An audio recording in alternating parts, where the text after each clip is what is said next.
Capítulo 2, parte 4. Una conversación decisiva.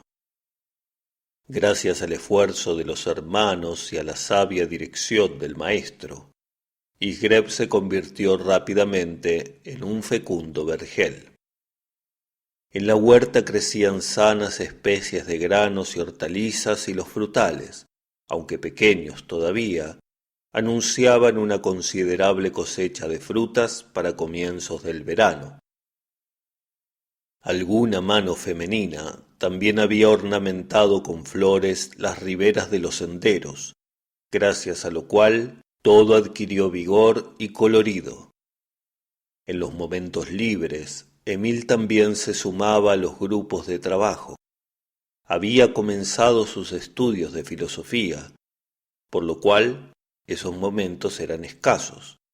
Aun así, se había forjado un plan de actividades que le permitía participar gozosamente de la labor fraternal.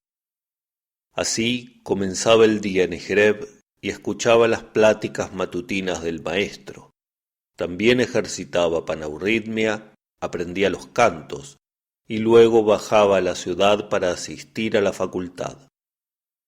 Después de almorzar con sus amigos, ocupaba varias horas estudiando en la biblioteca del hogar del estudiante, y a su regreso a Isgreb, tomaba las herramientas necesarias y se dedicaba al trabajo de la tierra hasta el caer de la tarde. Todo esto le impedía un mayor acercamiento hacia su maestro, cosa que lamentaba profundamente. Un día, cuando menos lo esperaba, Danov lo citó a su domicilio. Mientras Emil caminaba apresuradamente hacia Opalchenska 66, sentía en lo profundo de sí mismo que algo de vital trascendencia le sería comunicado. Con la misma ansiedad de su primera visita, golpeó con mano trémula la puerta de esa casa tan querida. Danov lo recibió con la mayor cordialidad, observando atentamente la expresión del rostro de su discípulo, mientras le hablaba de cosas insubstanciales.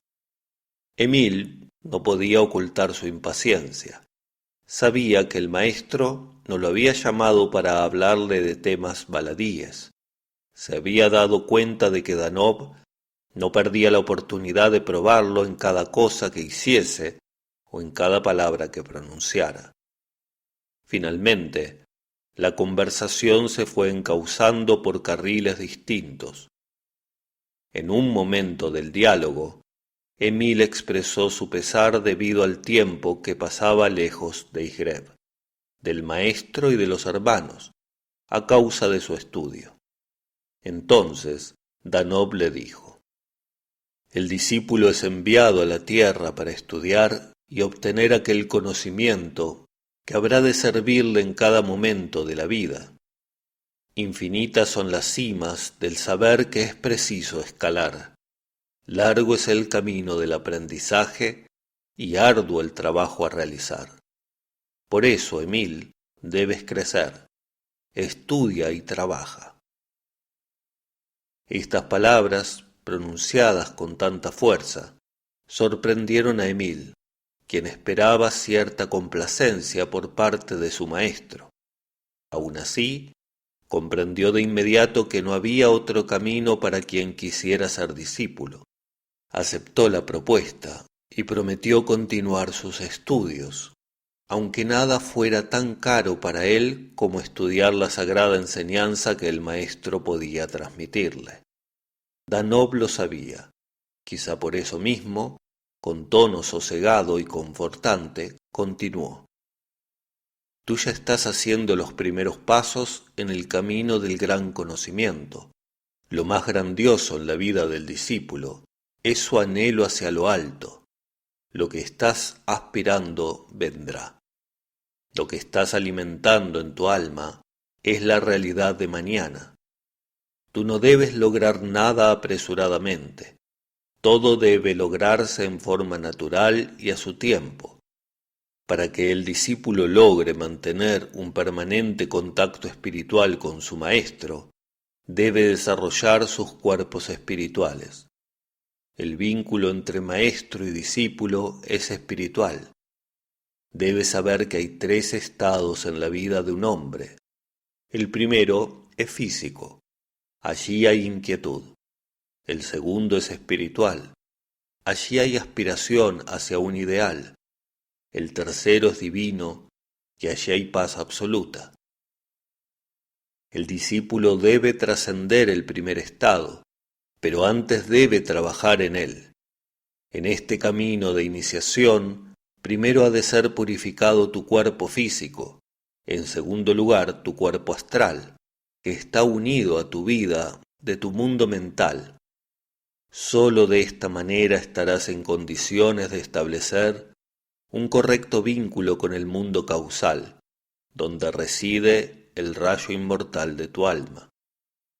Este es el plan que en adelante tendrás que realizar. Advierte que no eres solamente estudiante en la universidad, sino también discípulo en la escuela superior de la vida. Aquella conversación con el maestro fue decisiva en la vida de Emil. Su camino ya estaba marcado y lo seguiría hasta el fin.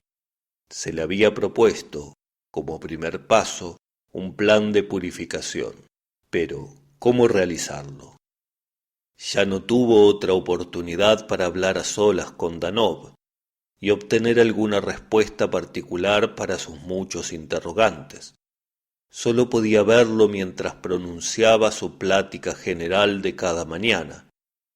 Esto lo obligaba a buscar por sí mismo las soluciones apropiadas, debido a lo cual, después de la tarea diaria, se dedicaba a meditar hasta altas horas de la noche, sumido en el silencio de su íntimo refugio. Debía comenzar con la purificación de su ser físico. Al principio, pensó que tal cosa no sería tan difícil para él, si la comparaba con la ardua tarea que debía emprender para aplacar la turbulencia de su mundo emocional y mental y conquistar el reino inaccesible de su alma. Esos 2 años de reclusión voluntaria en el monasterio le habían servido para tratar de sofrenar sus deseos más groseros, incentivando su aspiración hacia las cuestiones del espíritu. Sin embargo, ¿estaban aplacados realmente sus deseos y era genuina su aspiración? Sólo había logrado, no sin angustias, conservar su castidad. Pero, ¿sería esa la purificación a la que el maestro se refería? Más meditaba sobre todo esto, más presente se tornaba su ser físico y mayores eran sus exigencias. La lucha consigo mismo se hacía cada vez más dolorosa y desalentadora. Su juventud, su cuerpo sano y henchido de crudas e indomables energías, irrumpía poderosamente en medio de sus meditaciones, haciéndole comprender que la tarea no era tan fácil como la había concebido en un principio, y que el enfoque que le daba a la cuestión tal vez no fuera el apropiado para alcanzar sus objetivos. ¿Cómo entonces lograría su propósito?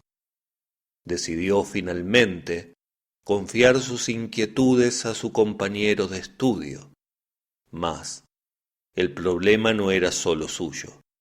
El tema de la pureza aguijoneaba sin ser resuelto la ofuscada conciencia de los jóvenes discípulos de la fraternidad.